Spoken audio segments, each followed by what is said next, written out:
حضرت حسن بصری مفسر، محدث، صوفی اور واعظ کے طور پر مشہور تھے۔ آپ کو واعظ اسلام اور امام الزاہدین کہا جاتا تھا۔ آپ کی زبان سے نکلا ہوا ہر لفظ حکمت سے بھرپور ہوتا۔ آپ کا درس ہزاروں لوگ سنتے، جن میں عوام کے ساتھ ساتھ بڑے بڑے علماء و مشائخ کرام شامل ہوا کرتے تھے۔ حضرت حسن بصری نے حکمرانوں کے سامنے حق بات کہی، خاص طور پر حجاج بن یوسف جیسے ظالم کو بھی کئی بار نصیحت کی۔ شیخ المشائخ، امام طریقت، مقتدائے صوفیہ حضرت خواجہ حسن بصری رحمۃ اللہ علیہ اسلامی تاریخ کے جلیل القدر تابعی، عالم دین، صوفی اور واعظ تھے۔ آپ کا اصل نام حسن بن یمار تھا اور بصیری نسبت ہے۔ آپ کے والد جنگ قادسیہ میں قیدی بنا کر مدینہ منورہ لائے گئے، بعد میں آزاد ہو کر اسلام قبول کیا۔ آپ کی والدہ ام میمونہ حضرت ام سلمہ ام المومنین کی خادمہ تھیں۔ آپ خلافت حضرت عمر رضی اللہ تعالیٰ عنہ کے زمانے میں مدینہ منورہ 21 ہجری 642 عیسوی میں پیدا ہوئے۔ ولادت کے بعد آپ کو حضرت عمر فاروق رضی اللہ تعالیٰ عنہ کی خدمت میں پیش کیا گیا تو آپ نے فرمایا، یہ بہت خوبصورت ہے، اس کا نام حسن ہے۔ آپ کی والدہ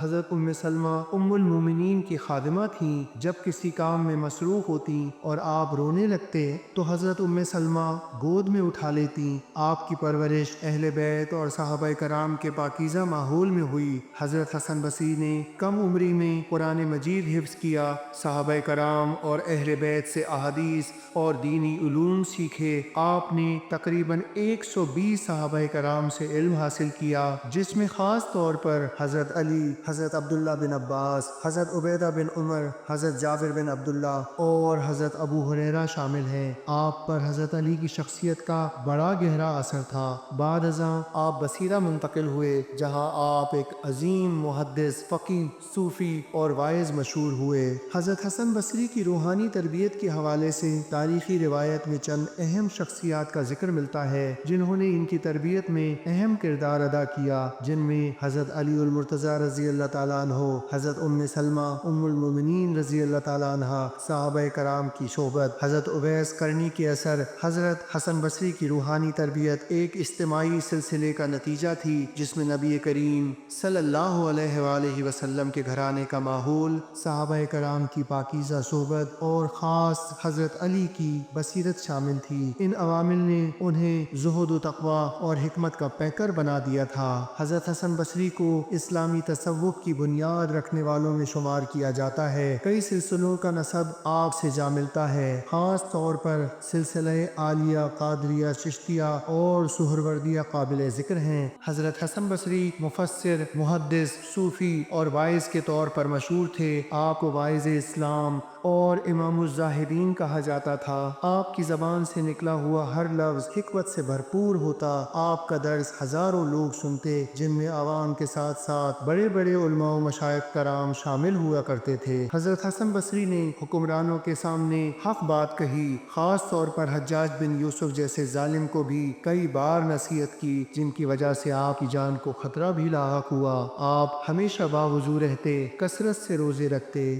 خوف خدا سے اتنے روتے کہ آنکھوں کے گرد سیاہ حلقے پڑ جاتے۔ مزاج میں انکسار تھا، سب کو خود سے افضل سمجھتے۔ اس دور کے علماء کرام نے امام حسن بصری کو تفسیر، حدیث، فقہ اور طریقت میں امام تسلیم کیا۔ طبقات ابن سعد میں انہیں یوں خراج عقیدت پیش کیا گیا کہ امام حسن بصری ایک اونچے درجے کے عالم، جامع کمالات، فقیہ، عابد، زاہد، کثیر العلم اور حسین و جمیل تھے۔ اسلامی تاریخ کے ابتدائی مفسرین میں سے ایک تھے۔ آپ کی تفسیر کا خاص مزاج زہد، تقوی، آخرت کی فکر اور خوف خدا کا رنگ غالب تھا۔ حضرت حسن بصری کثیر صحابہ کرام سے روایات بیان کرتے ہیں۔ حضرت امام حسن بصری نے اسلامی فقہ کی ابتدائی تشکیل میں اہم کردار ادا کیا۔ آپ مسائل کے حل میں قرآن و سنت اور صحابہ کرام کے فتاویٰ کے ساتھ ساتھ عقل و فہم کا بھی استعمال کرتے۔ اگرچہ آپ کے دور میں تصوف بطور باقاعدہ علم مرتب نہیں ہوا تھا، لیکن آپ کے اقوال و افعال نے تصوف کے علم کی فکری بنیاد رکھ دی۔